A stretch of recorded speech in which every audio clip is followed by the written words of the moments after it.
चलो let's start guys. कुछ तो बोलो भाई. Okay okay okay, let's rock guys, come on. Hi guys, good morning. चलिए हम लोग फर्स्ट चैप्टर पढ़ रहे थे, इंट्रोडक्शन, है ना? बहुत डिफिकल्ट लग रहा था आप लोगों को? मतलब सर पता नहीं, ऐसा मतलब डर लग रहा है, थर थर कांप रहा है, गला सूख रहा है, हाँ ना? फटके पड़ेंगे. बहुत आसान है एकदम ये तो. ठीक है. सो कल हम लोग ने बात करी थी अबाउट व्हाट इज इकोनॉमिक्स, और हमने बात करी थी what is business economics. Bottom line हमने बिजनेस इकोनॉमिक्स के बारे में ऐसा कुछ सीखा था, वो ये था कि business economics is concern with what, decision making. अपने पास बहुत सारे ऑप्शंस, अल्टरनेटिव्स अवेलेबल है, उसमें का कोई अल्टरनेटिव हम लोग सिलेक्ट करते हैं जो हमारे desired goal, desired and, that is the target को अचीव करने में हमें मदद करे. ये डिसीजन मेकिंग प्रोसेस में हम लोग सबसे पहले क्या करते हैं, जितने भी पॉसिबल ऑप्शन है हमारे सामने उसको लिस्ट डाउन करते हैं, और फिर उसके बाद हम लोग एक रैशनल जजमेंट लेते हैं. सही है एकदम? Yes sir. So that was about economics and business economics. अब हम लोग आज आगे बढ़ेंगे और बात करेंगे about nature of business economics. But before we go and study nature of business economics, वो क्या बोलता है? It is pertinent. It is what? Pertinent. Pertinent मतलब क्या? It is essential for us to understand the distinction between the two major part of economics, that is microeconomics and macroeconomics. तो business economics के nature को समझने के पहले देवियों और सज्जनों, आज हम लोग सबसे पहले क्या सीखने वाले हैं? Two major branches of what? Economics. वो दो ब्रांचेस इकोनॉमिक्स के कौन से हैं? एक है माइक्रो इकोनॉमिक्स और दूसरा है मैक्रो इकोनॉमिक्स. ठीक है. अब ये माइक्रो और मैक्रो, ये जो दो वर्ड्स है, अब देखो ये इसके अंदर कहीं कॉन्सेप्ट है नहीं, बट फिर भी अपने को उसका नॉलेज होना बहुत जरूरी है. ये माइक्रो और मैक्रो ये दोनों ग्रीक लैंग्वेज से आए हैं.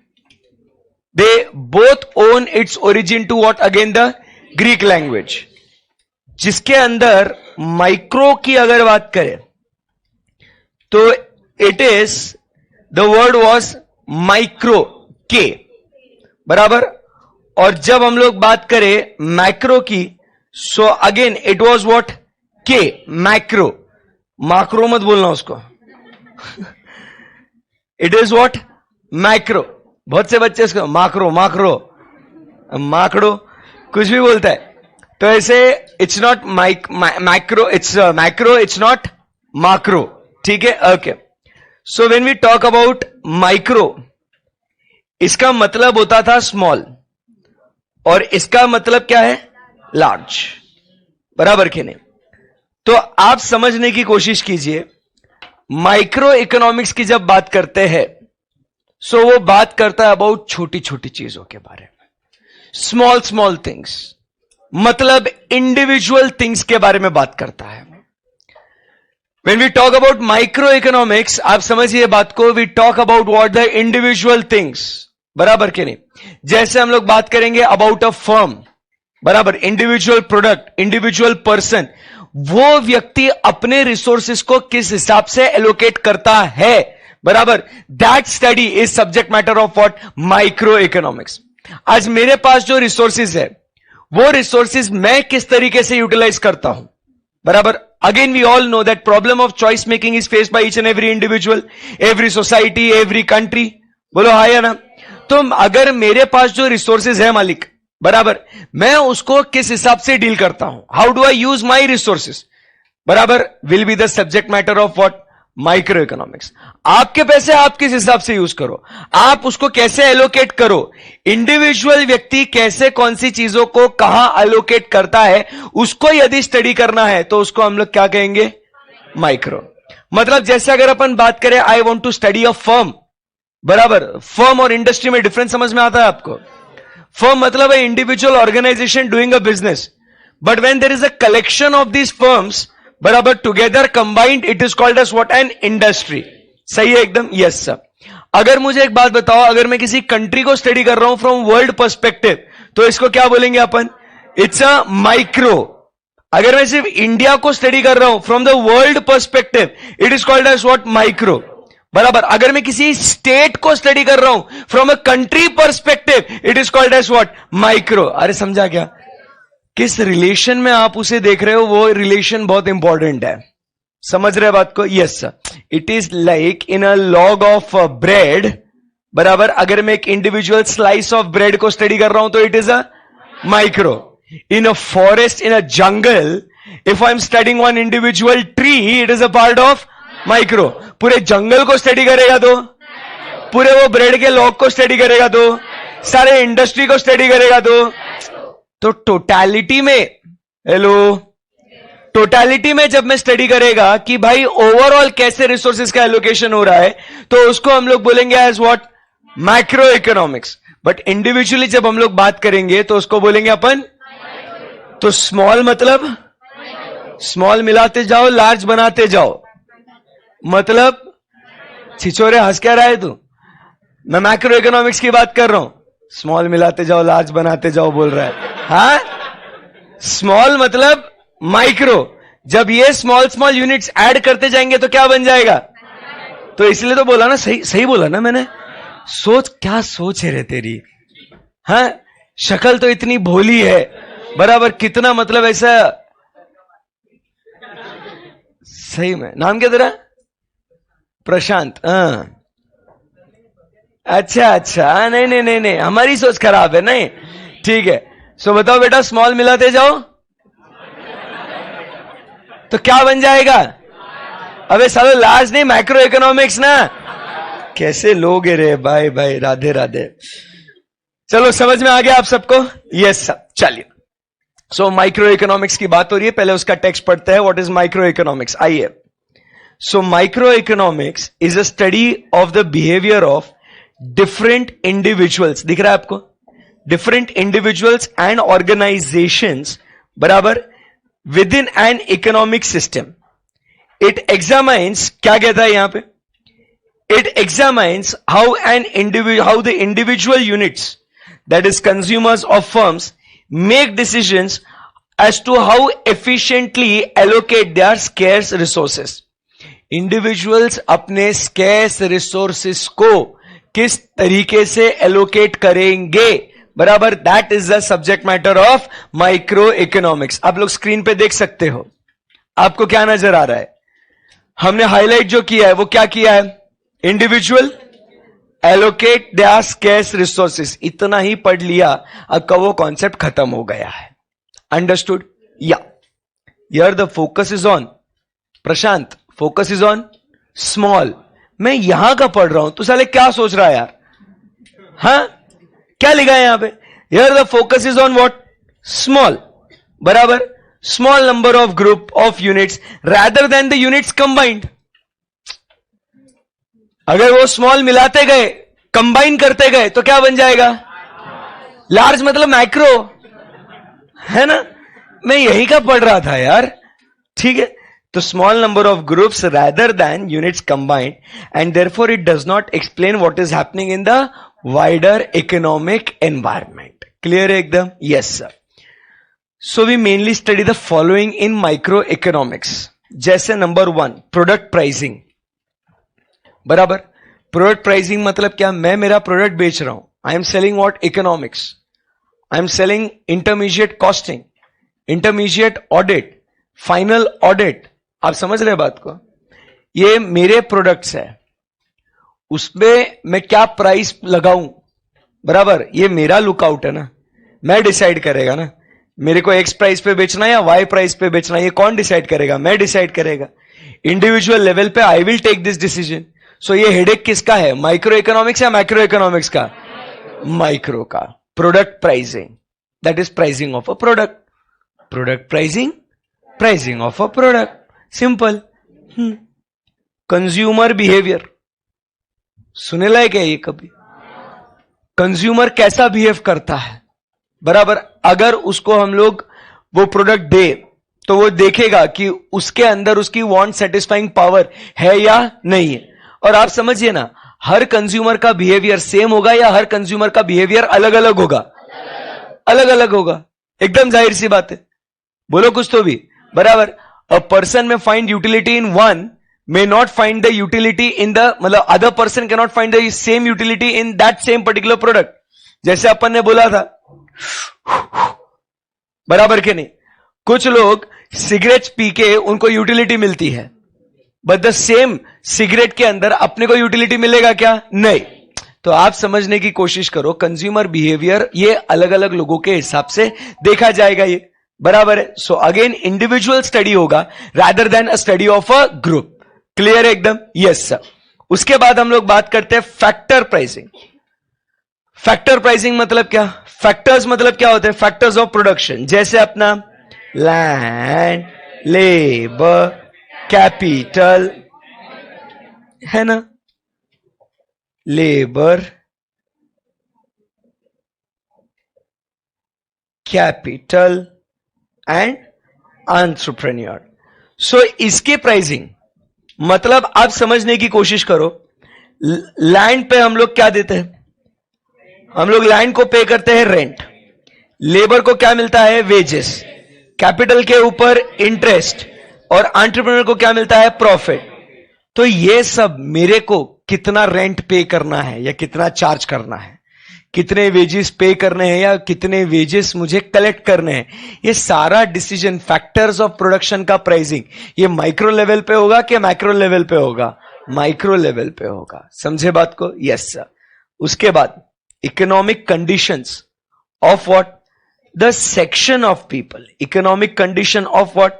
Section of people, not combined together as a whole. We are talking about what? Only a particular section of a people.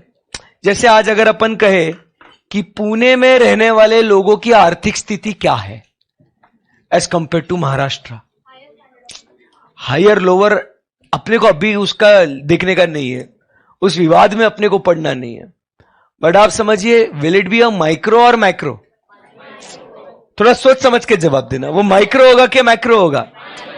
Because we are not talking about the economic conditions of the country as whole और world as whole. We are talking about the economic condition of a section of a people. समझा गया बात को? एक particular section की बात कर रहे हैं।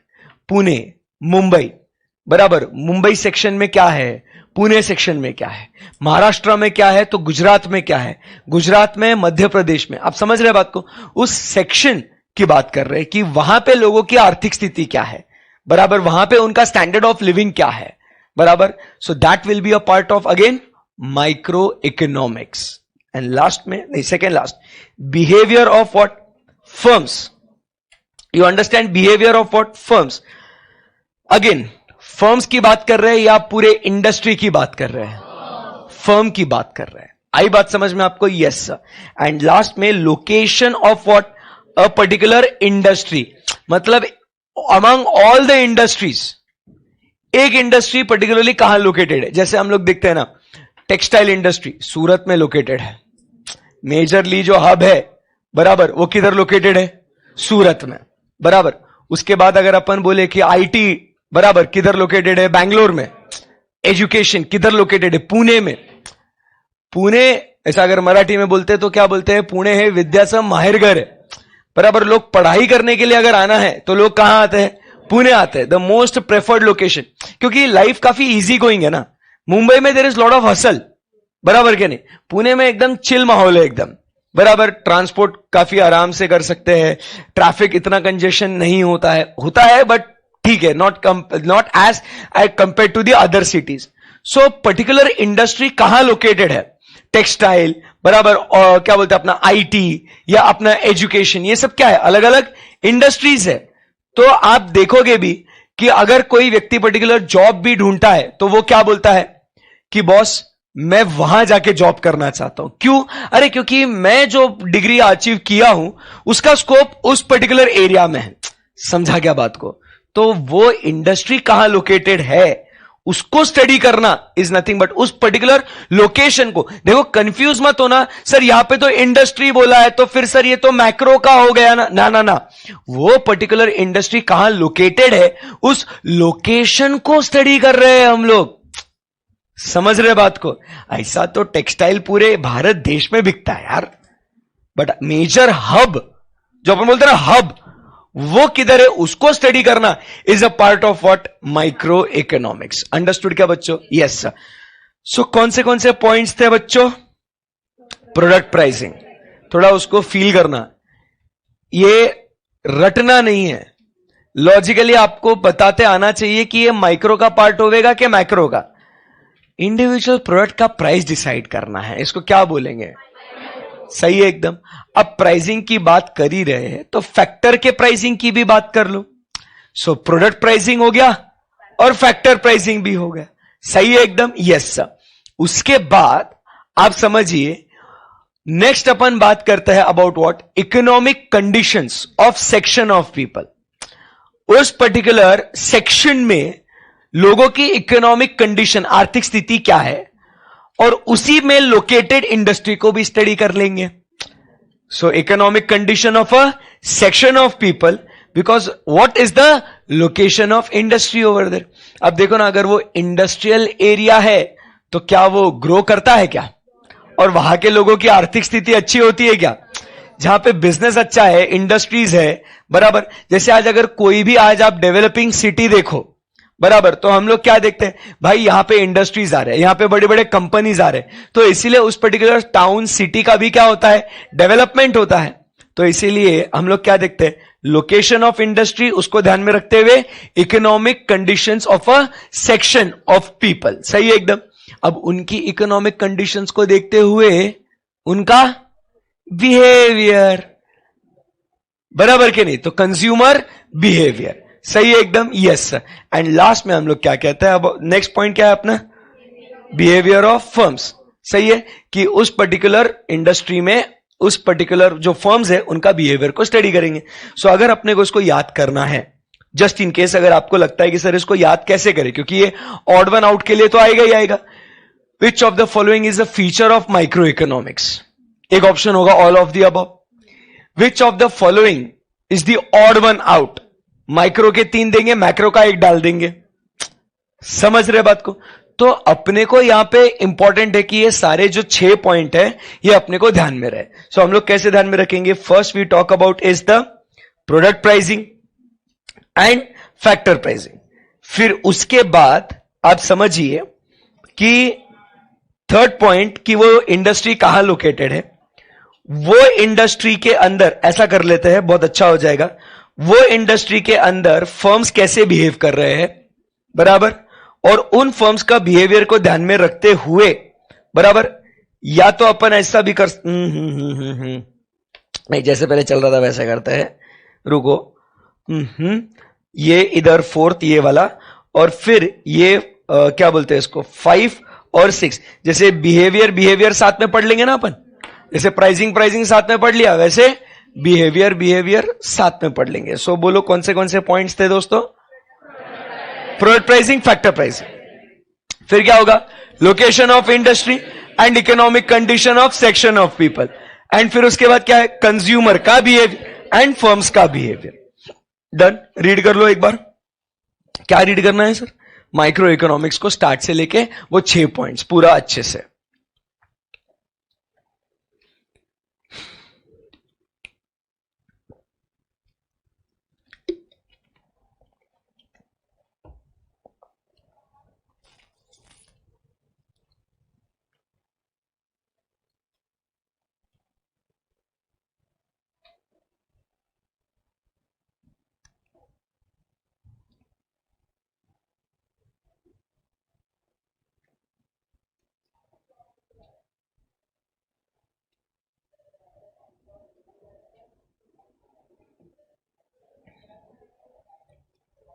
डन है?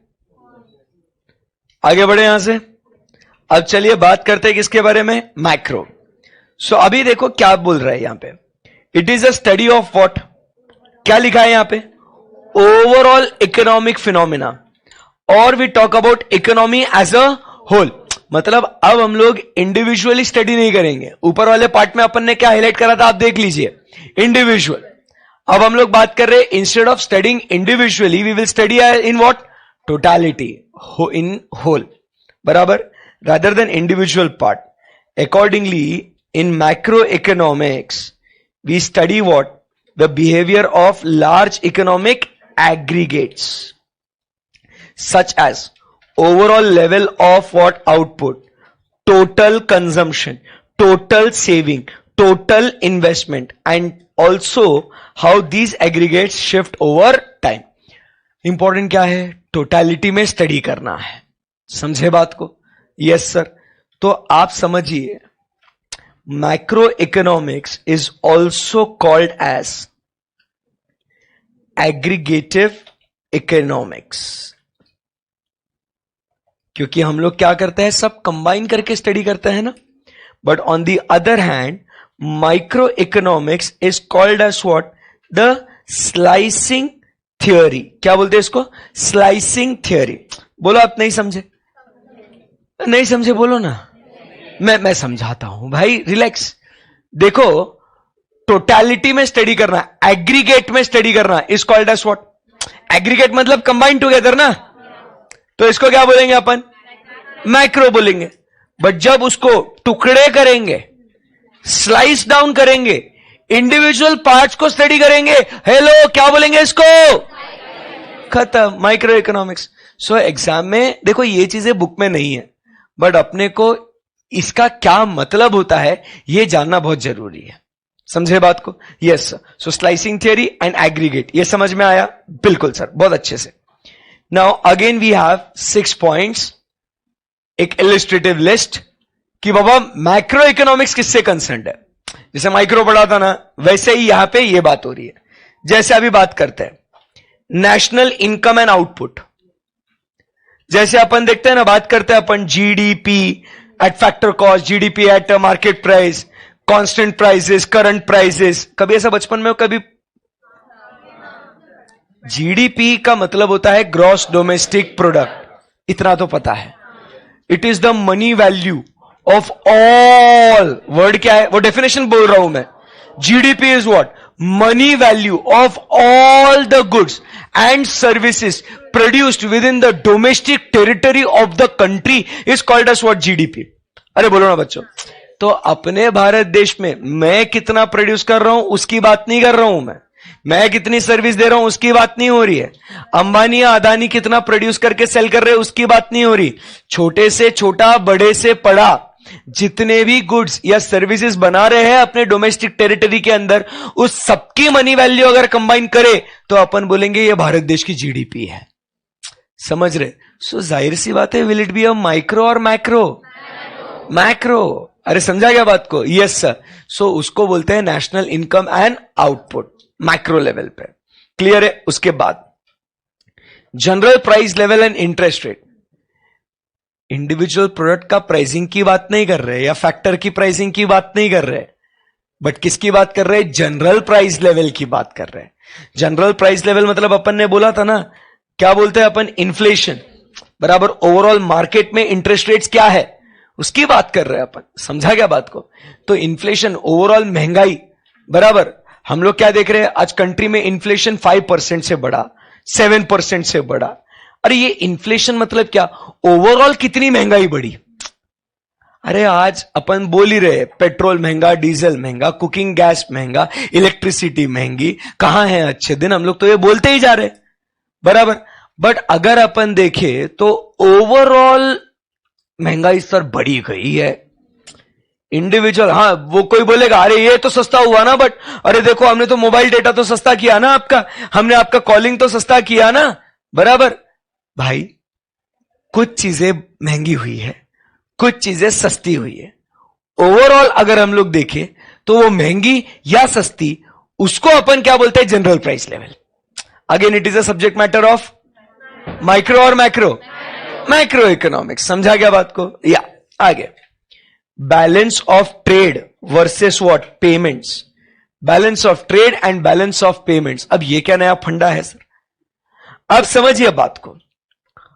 हम लोग करते हैं इंपोर्ट, बराबर, और हम लोग करते हैं एक्सपोर्ट। बोलो यस और नो। जब इंपोर्ट करते हैं दोस्तों तो अपना डॉलर आउट होता है, बराबर है कि नहीं?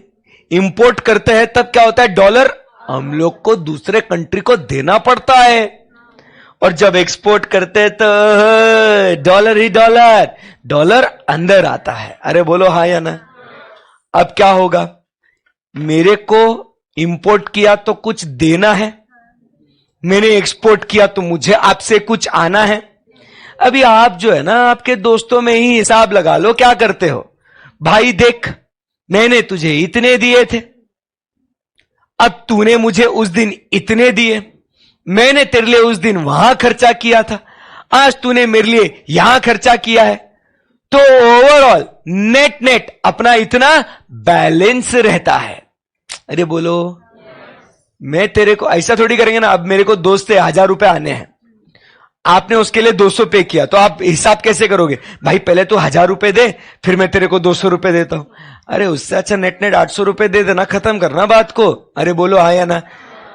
माई dear friends, that is nothing but in macro level it is called as balance of trade and balance of payments. Country country के बीच में जो ट्रेड होता है ना, उसको ही तो ये जो बैलेंस बचता है, बराबर। तो इसमें क्या होगा, एक तो सरप्लस होगा या तो डेफिसिट होएगा, एक तो हमारा आना बहुत बाकी होगा या तो देना बहुत बाकी होगा। इंडिया का मेजरली देना बाकी है, because we are major importer of almost everything, बराबर के नहीं? Yes sir. उसको बोलते हैं इंपोर्ट एंड एक्सपोर्ट, सॉरी उसको बोलते हैं balance of trade and balance of payments. Good है एकदम। माइक्रो लेवल और मैक्रो लेवल, मैं मजाक नहीं कर रहा, मेरे को ये एक एक पॉइंट समझाने की कोई आवश्यकता नहीं है, ये इलिस्ट्रेशन है, समझाना जरूरी नहीं है। रीड भी कर लूंगा, आप भी ओके, मैं भी ओके है। इसको क्यों हम लोग समझ रहे हैं कि एग्जाम में मेरे को ऐसा लगता है ये पॉइंट्स ना पूछते हुए कुछ और पॉइंट पूछ ले, तो आपका एनालिटिकल स्किल डेवलप होना चाहिए कि इसको माइक्रो हिसाब से स्टडी करेंगे या मैक्रो के हिसाब से, उस हिसाब से आप ऑप्शन को टिक करेंगे। समझे बात को? तो इसीलिए अपने को अभी ये जो हम लोग स्टडी कर रहे हैं, मेरा हमेशा कोई भी एक छोटा वर्ड हो या बड़ा वर्ड हो, आई हैव मेड श्योर कि उसको हम लोग विस्तार में डिटेल में स्टडी करें, बराबर। क्या होता है, ये चीजें आपने कभी कभी सुनी भी होगी, you might have overheard all those things but never went into the details of it. क्या ही करना है यार, ठीक है ना, सुन लिया ना, समझ लिया, बैलेंस होगा, बैलेंस होगा, ऐसा, ठीक है। Okay, next, external value of money. अब what is this external value of money? अब अपना रूपी वर्सेस व्हाट, डॉलर, बराबर, पाउंड, यूरो, येन, ये हम लोग एक्सचेंज करते हैं ना, बोलो आया ना। अब जैसे ट्रिप पे जाना है आपको, इंटरनेशनल ट्रिप पे जाना है, बराबर, तो आप समझिए बात को, आपको उनकी करेंसी लगेगी ना। अब वहां जाके अपना 10 रुपए का सिक्का थोड़ी दोगे, बोलेंगे these are my 10 cents, this is $10, देखो 10 का डॉलर है ये, $10, ऐसा थोड़ी होगा। तो आपको उनकी करेंसी खरीदनी पड़ती है। अब खरीदनी पड़ती है मतलब आप समझिए बात को दोस्तों, $1 की कीमत कितनी है? चले अपन कहां चलते हैं, RBI.org.in, ताजा ताजा आज का रेट क्या है देख लेते। एक्सचेंज रेट्स, ये देखो, $1, ये आरबीआई का वेबसाइट है। आपको सब बताऊंगा कि कैसे अपने को एक्सचेंज रेट्स पता करने, तो कहां से पता कर सकते, हम तो क्या सर गूगल कर लेते हैं हम लोग, तो उसमें क्या है, यहां पे भी मिलता है ऑथेंटिक रेट्स। $1 की कीमत है 82, क्लोज टू 83 रुपीज। इसका मतलब समझे आप, अगर आपको $1 खरीदना है तो आपको उन्हें 83 रुपीज देना होगा। अपनी करेंसी की वैल्यू है, this is the external value of money, currency external value है। मतलब आप सोचिए, आपको घूमने जाना है, यूएस जाना है आपको, बराबर। अब यूएस घूमने के लिए मान लो आप अगर 6 दिन के लिए जा रहे हो, आपको $2,000 चाहिए आपको, बराबर, stay, food and everything, $2,000 you need. अब $2,000 इंटू 82, बहुत ज्यादा हो गए सर पैसे, कितने हो गए? 1,60,000, क्लोज टू 1,65,000 वगैरह। 6 दिन के ट्रिप में $2,000, और वहां पे जाओगे, मैं गया था यूरोप, यूजुअली मैं यूरो तो देखो, 88 rupees, 88.35, 1 euro is equal to, हाँ। अब हम गए यूरोप घूमने के लिए, भाई पानी का बोतल खरीदते हैं, 2 यूरोस, इतना पानी का बोतल, 2 यूरो, 160, 170 रुपए, नहीं 180 रुपए, क्लोज टू 190 रुपीज। प्यासी बुझ गई रे। समझ में आ रहा आपको? मतलब वेरी एक्सपेंसिव। सिंपल बता रहा हूं, कैब राइड, हम लोग को एयरपोर्ट से होटल पहुंचना था, 40 यूरोस, 50 यूरोस, कितना बोल रहा, कितना डिस्टेंस भाई अपना 5 किलोमीटर, 50 यूरो बोल रहे हो, कितने हो गए 50 यूरो, 4,000 5,000 रुपए ले लेता ना भाई वो। अपन यहां पे जब इंडिया में एयरपोर्ट से यहां आते हैं 500 रुपए, भैया 500 बहुत ज्यादा हो रहे यार कैब के, अबे वहां वो 5,000 रुपए ले रहा ना अपने से, तुम समझ रहे बात को? अब उनके लिए वो कमाते यूरो में, खर्चा करते यूरो में, तो उनको कोई फर्क नहीं पड़ता, बराबर, बट अपने लिए कितना महंगा है। 1 cab ride 5,000 rupees, 1 water bottle 200 rupees, बराबर, फूड जाने तो क्या ही बात करें फिर, एक डिश, और एक डिश 10 यूरो 15 यूरो। और मतलब है ना, कभी आप जब जाओगे ना, जाओगे आप लोग सब एक दिन, है ना, तो है ना वहां पे जब खाना ऑर्डर करते हैं ना, अब मान लो me and my wife are sitting, या फ्रेंड्स का ग्रुप है, हम लोग बैठे बाहर होटल में, बाहर, हाँ बाहर, इंडिया में नहीं, तो अपना कैसा सिस्टम है इधर, एक ऑर्डर कर, मिल बांट के खाएंगे, वैरायटी खाने का अपने को। उधर ऐसा कॉन्सेप्ट ही नहीं है, you order your dish, you order your dish. एक रोज क्या हुआ, मेरा फर्स्ट टाइम एक्सपीरियंस है ऐसा, रेस्टोरेंट में अपना ऑर्डर किया, मैंने बोला मेरे लिए एक क्या बोलते हैं उसको, वो पेने पास्ता लेके आ जा मेरे लिए। उसने बोला ओके सर, घूर ही रहा है, एंड फॉर यू मैम, मेरी वाइफ को पूछ रहा है, ये हो गया ना एक ऑर्डर हमारा, पास्ता दोनों आधा आधा खाएंगे, फिर बाद में पिज्जा मंगाएंगे फिर। अच्छा ऐसा, इतनी गंदी लुक दिया होगा ना, मतलब आउट ऑफ गिल्ट और एक चीज ऑर्डर करनी पड़ी, पता है क्या आपको, प्रेशर में आके, क्योंकि वहां फिर हमने देखा सब जगह everybody is ordering their own dish, बराबर, तो साला अपना बिल तो क्या है, फिर मीटर चालू हो गया ना। सो ये एक्सटर्नल वैल्यू ऑफ मनी है, ट्राई टू अंडरस्टैंड। सो ऐसा है ये। तो ये हम लोग माइक्रो लेवल पे देखेंगे या मैक्रो लेवल पे देखेंगे? एग्जैक्टली। अब बात करते हैं savings and investment. Individual level पे सेविंग्स इन्वेस्टमेंट बात करेंगे तो माइक्रो, बट यहां पे आपको वर्ड दिख रहा है, क्या लिखा हुआ है? ओवरऑल दिख रहा है आप लोगों को, बराबर, नजर काफी तेज है आपकी। ओवरऑल टोटलिटी में, एग्जाम में यही आपको ऑप्शंस केयरफुली पढ़ना है, सिर्फ आपको बोलेंगे ना इंडिविजुअल, यही लिखेंगे ऑप्शन, और क्या बोलेंगे? Individual savings and investment. आप ध्यान में रखोगे सेविंग और investment, you will miss the word what?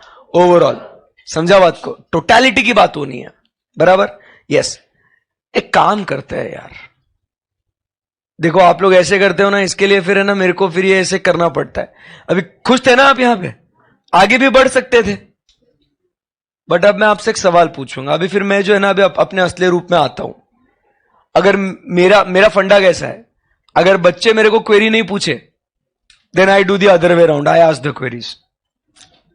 What है मेरा फंडा? सिंपल है, मैं तो बहुत एनकरेज करता हूं, और आपको तो बोला है हर कोई लेक्चर में आपने क्या करना है? क्वेरी पूछना है। तुम लोग ऐसे, हाँ समझाया भी नहीं टीचर ने, समझा क्या? हाँ। अब मैं सवाल पूछूंगा आपसे, पूछू क्या? डर लग रहा है? ऐसा क्या पूछ देंगे सर इसमें, ऐसा पूछने लायक क्या है? पूछू क्या? फर्स्ट डे दिख रहा तेरा, है ना, तेरे को पूछूंगा।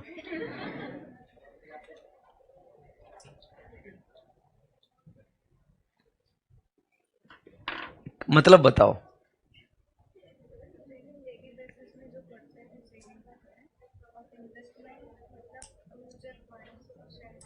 तो डेली बेसिस पे म्यूचुअल फंड और उसमें भी तो पैसा डाल सकते हैं ना दीदी।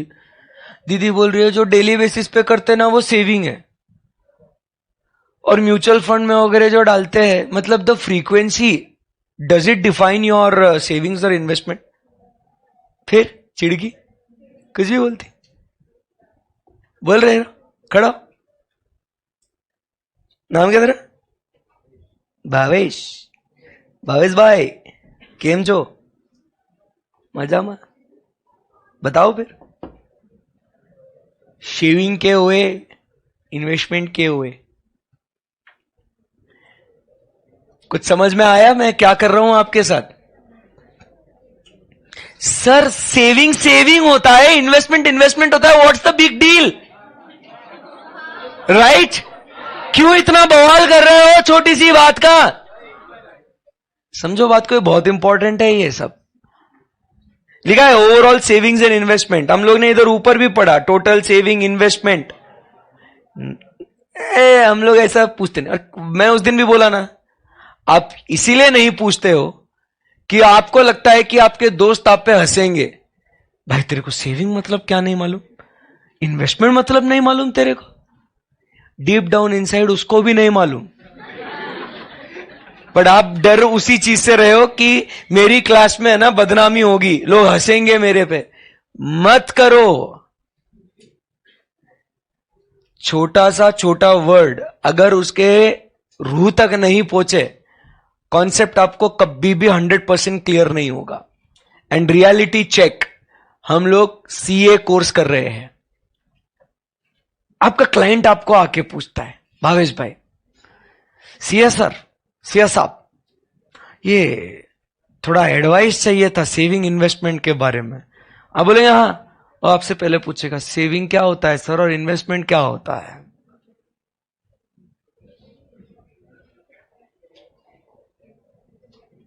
इंग्लिश मीडियम से पढ़े हुए कौन कौन बच्चे हाथ ऊपर करे जरा।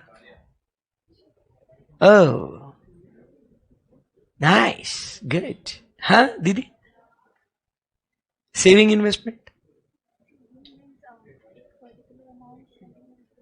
पैसा साइड में रखते हैं उसको सेविंग बोलते हैं।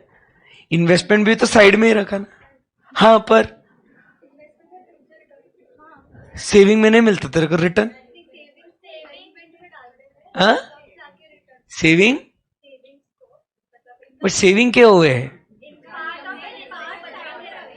बचा के। देखिए दीदी, अनुवाद नहीं चाहिए हमें, ट्रांसलेशन नहीं चाहिए। सेविंग मतलब जो बचा के रखा ना। अरे मेरा बच्चा, बचा के रखा होगा तूने, मेरे को ट्रांसलेशन नको, मीनिंग सही बोल रहा हूं ना मैं? हाँ मतलब मैं फोन खरीदा उसको क्या बोलेंगे? एसेट बोलेंगे इसको? इसको एसेट बोलेंगे। बेचने के लिए खरीदा इसको। लगाओ आनंद सर को फोन। एसेट का डेफिनेशन पढ़ाया तुमको? 12th में पढ़ाया तुमको एसेट का डेफिनेशन? कौन था ये? कौन कौन? जल्दी जल्दी जल्दी। प्रशांत कौन था? जल्दी बोल। तू नहीं था? पता है कौन था? ऐसा करोगे ना आवाज मेरा तू था ना? इधर आ साले, तू था ना? था ना? था ना? था ना? पास हो जाएगा, जल्दी बोल। देखो करने का है ना, आवाज विवाज करने का बिंदास, इधर आके करने का। पनिशमेंट एकदम सिंपल है, जो करने का इधर आके करने का। अपन रोकेगा बिल्कुल भी नहीं। सोने का बेंच पे लिटा देगा, सो जा आराम से, बराबर। सीटियां मारनी है क्लास में, इधर आके मार सीटियां। गाना गाना है, इधर आके गा। मैं अकेला सफर नहीं करेगा, तुम सब भी देखोगे। हाँ उधर कोई तो बोलना चाह रहा था। सेविंग इन्वेस्टमेंट नहीं होता। मैं मेरा पैसा जो इन्वेस्ट करा ना, मैं कभी भी निकाल सकता हूं। Liquid investments, illiquid investment, short term investment, long term investment. क्या ब्रो? नहीं ब्रो, नक्को कर ऐसा। बैठ जाना भावेश, क्या नहीं आ रहा? क्या कर रहे, क्या करेगा तू? है कैसे इंप्रेस करेगा तू? हाँ सेविंग में रिस्क नहीं होती है। कौन बोला इसे? बैंक में पड़ा हुआ पैसा सेव करा हुआ है ना, बैंक डूब गई तो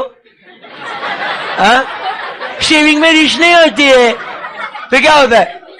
हाँ? सही बोल रहा हूं कि नहीं? बैंक डूब सकती कि नहीं डूब सकती? कॉस्मोस कोऑपरेटिव बैंक डूब गई कि नहीं डूब गई?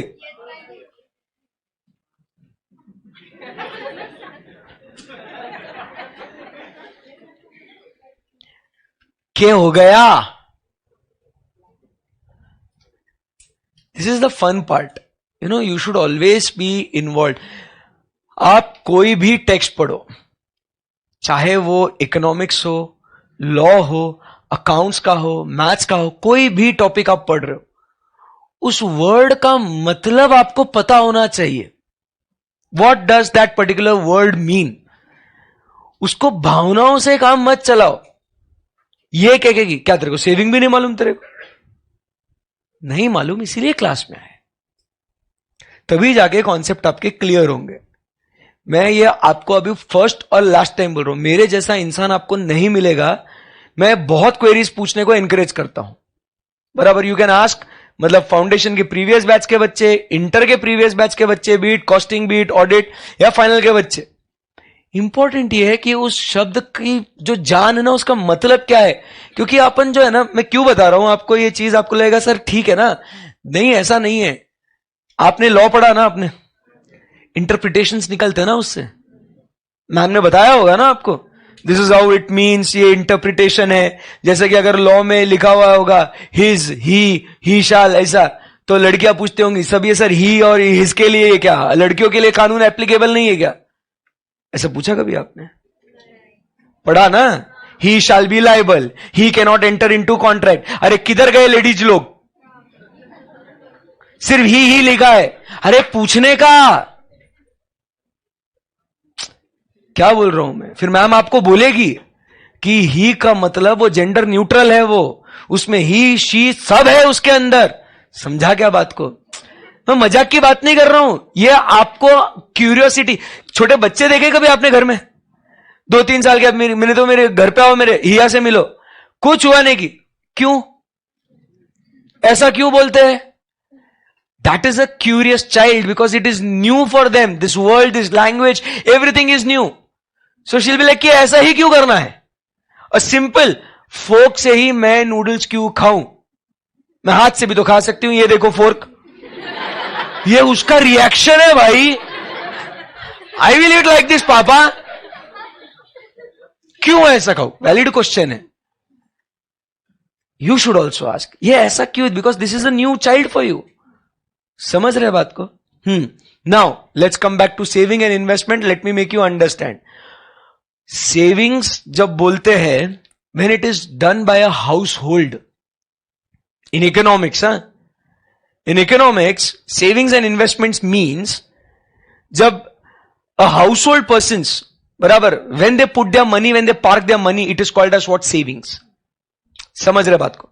मतलब आज अगर मैंने म्यूचुअल फंड में पैसा डाला, समझ रहे बात को, अगर आज मैंने शेयर्स में पैसा डाला, बैंक एफडी में पैसा डाला, मैंने बैंक अकाउंट में पैसा रखा है मैंने, बराबर के नहीं? If I am a house hold and I am putting aside my money, that is called as a saving.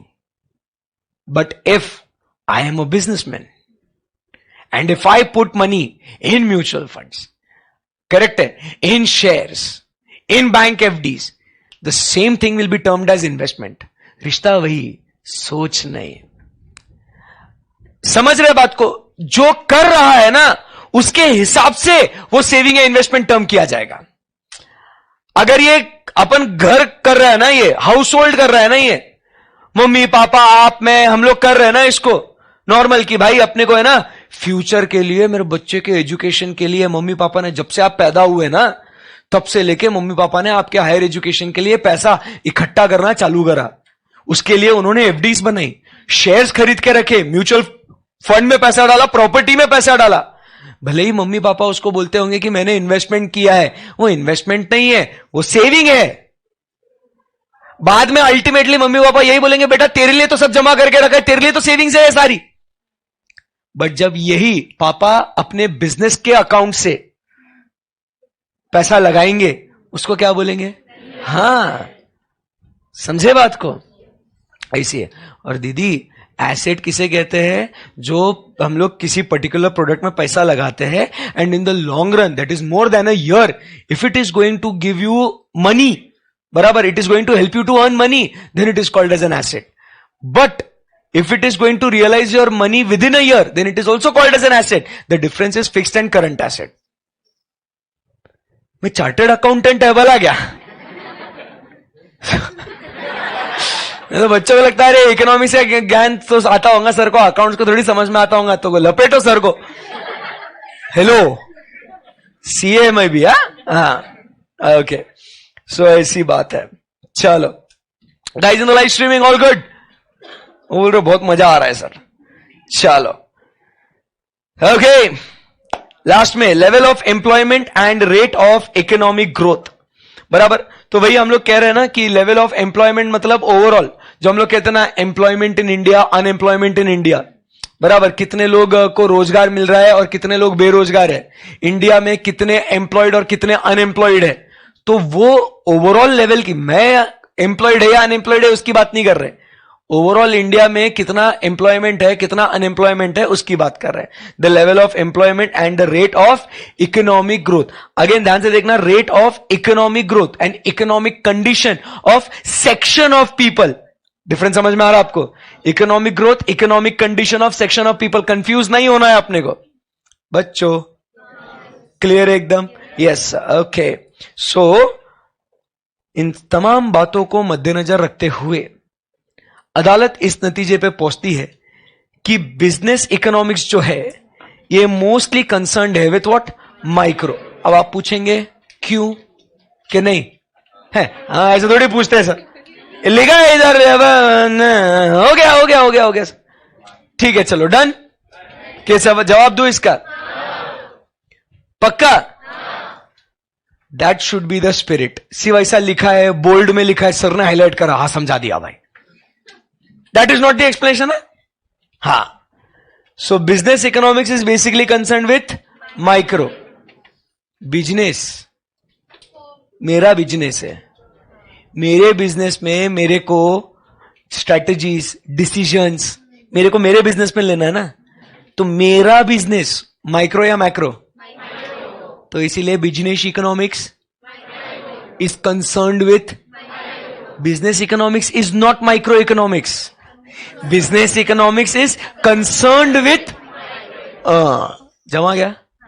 तो इसीलिए पता होना चाहिए कि व्हाई वी से business economics is concerned with micro. But अभी जैसे आगे कल पढ़ेंगे इसको, it is based on, but it incorporates the element of. हाँ अब ये क्या फंडा है? यदि आपको ये जानना है तो आपको आना होगा कल. तब तक के लिए अलविदा.